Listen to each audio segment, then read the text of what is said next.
Perkenalkan, nama saya Kara dari kelas 12. Saya akan membawakan topik Kesultanan Jambi. Dan yang saya akan bahas adalah mengenai latar belakang, ekonomi, politik, dan sosial budaya. Latar belakang Kesultanan Jambi. Wilayah Jambi dulunya merupakan wilayah kerajaan Melayu dan kemudian menjadi bagian dari kependudukan wilayah Sriwijaya yang berpusat di Palembang. Pada akhir abad ke-14, Jambi merupakan vassal Majapahit dan pengaruh Jawa masih mewarnai Kesultanan Jambi selama abad ke-17 dan ke-18. Berdirinya Kesultanan Jambi bersama dengan bangkitnya Islam di wilayah Jambi. Pada 1616, Jambi merupakan pelabuhan yang terkaya kedua di Sumatera setelah Aceh. Dan pada tahun 1670, kerajaan ini sebanding dengan tetangga-tetangganya, seperti Johor dan Palembang. Namun, kejayaan Jambi tidak berumur panjang.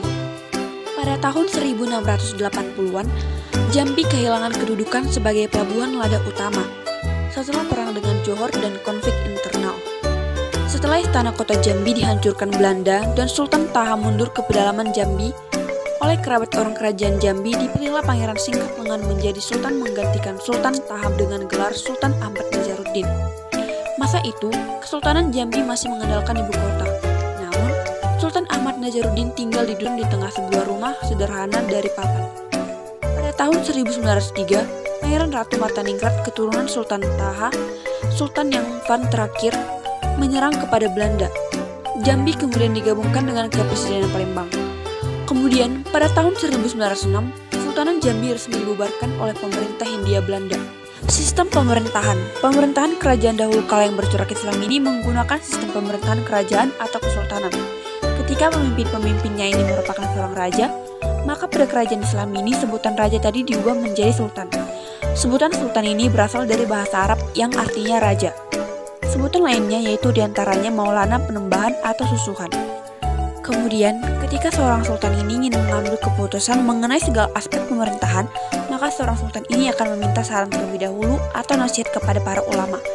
Para ulama ini pada masa Islam tadi disebut dengan Wali Songo dengan harapan agar para ulama tadi dapat membantu memberikan pendapat atau keputusan yang terbaik.